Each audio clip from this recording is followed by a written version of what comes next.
Most people looking at Barrhaven and Riverside South think they're basically the same suburb except with a different postal code. Newer homes, good schools, family friendly, and they're both located in Southwest Ottawa. But after showing homes in both communities and filming new builds around the areas, I can tell you they feel completely different when you actually are on the ground there. And the difference comes down to something most buyers never think to ask about. Hey, I'm Dwayne Desveaux, your Ottawa Realtor with eXp Realty Brokerage in Ottawa. And I've shown homes in both these communities more times than I can count. I know what buyers fall in love with, and I know what catches them off guard when they move in. And I know the one question that always changes the decision completely. Today, I'm going to give it to you. All of it. No fluff.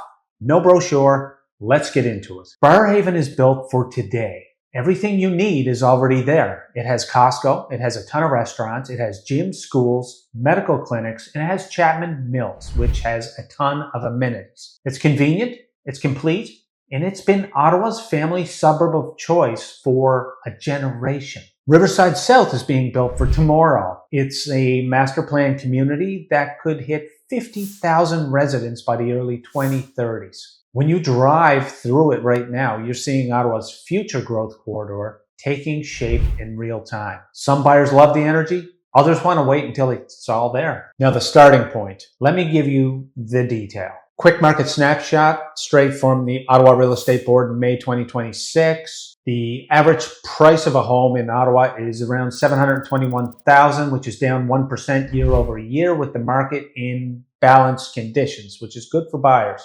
Freehold homes specifically averaged around $812,000 in May, up about 0.5% from last year. In Riverside South, townhomes are starting from around $569,800 and singles about $962,800 depending on the builder and the finishes. Barrhaven sits in a similar range depending on what pocket you're in and how new the build is. Comparable price points, very different lifestyles. That's the whole conversation. Now, here's the thing about Riverside South that genuinely surprises buyers who haven't spent a lot of time there. And this is the answer to what I teased at the very beginning. The Line Bank O train station. I've shown homes in Riverside South to buyers who came in thinking it was too far, too removed, too car dependent. And then I take them to Line Bank station and something shifts. You jump on the train, you're headed downtown without touching the Queensway. No merge lanes, no brake lights, no 417 at rush hour. Just a train for buyers, commute regularly. That single piece of infrastructure changes the entire calculation. It's not a future plan, it's there right now.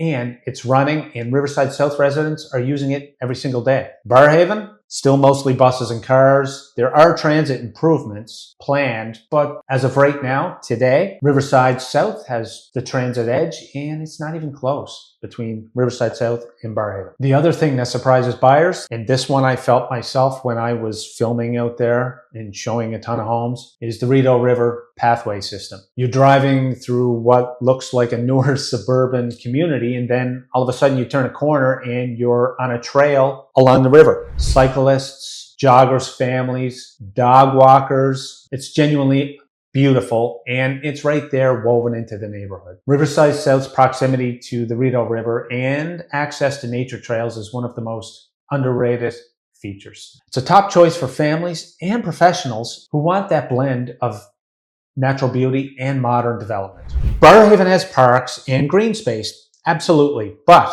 it doesn't have that river trail experience. That's something Riverside South has that you genuinely can't replicate anywhere else in the Southwest. Let me tell you about a couple I worked with because the story plays out more than you'd think. Federal public servants, both downtown workers, 2 kids, ages 7 and 10. They came to me set on Barrhaven. Their friends were there, of course. They'd done their research. Budget was around $700,000, made complete sense on paper. We went and looked at Barrhaven first.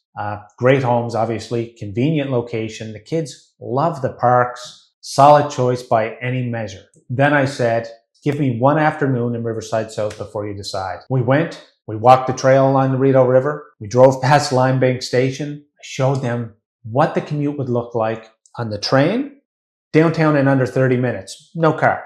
The wife turned to her husband and said, "Why didn't anyone tell us about this?" They bought in Riverside South. And the last message I got from them was a photo of the family on the river trail on a Saturday morning, or so it says on the picture. The point is, Riverside South isn't better than Barrhaven. It's that the right community is the one that fits how your family actually wants to live, not just the one everyone else is buying in. Now I want to be genuinely fair to Barrhaven because I send a lot of clients there, and for good reason. Amenities, as I mentioned earlier. Barrhaven wins. It's not even close. Costco, Chapman Mills Marketplace, restaurants, gyms, medical clinics, awesome movie theater. It's all there. A lot of Barrhaven families barely need to leave during the week. That convenience is real, and for busy families, it matters enormously. Established community, Barrhaven wins. It has character, roots, community events, sports leagues, tons, a neighborhood identity that Riverside South is still building. And for military families coming through BGRS or SERVA who need to be settled fast and have everything within reach from day one, Barrhaven is often the easier landing. It's complete. Riverside South is getting there. So here's how I actually help buyers decide between these two. Riverside South is probably your community if you commute downtown and transit matters to you. You want newer construction in a master planned community, and it's still growing. You value your outdoor lifestyle, and the Rideau River pathways genuinely appeal to you. Or you're buying with a longer horizon and want to be positioned in Ottawa's next major growth corridor. Barrhaven is probably your community if you want maximum convenience today, you want an established suburban community with full amenities already in place. You're relocating and need everything sorted out on day one, or you're a military family coming through BGRS or SERVA who needs a complete community immediately. Right now, Ottawa buyers have more breathing room than they've had in 3 years. Conditions are as favorable as they have been in a long time for buyers in that $500,000 to $700,000 range. Both communities are well positioned. The question is just which one fits how your family lives, not how you think you'll live when you're scrolling listing photos on a Saturday morning. If you're trying to figure it out, you're a first-time home buyer, you're a growing family, or you just got a posting message and you're staring at a map of Ottawa wondering, where do I start? Drop a comment below or hit the link in the description. I've helped families make the exact call, and I'm happy to walk you through it. No pressure, no pitch, just a straight conversation. And before you go, drop a comment and tell me, Barrhaven or Riverside South? If you were moving to Ottawa tomorrow, which one are you choosing? I'll see you in the next one.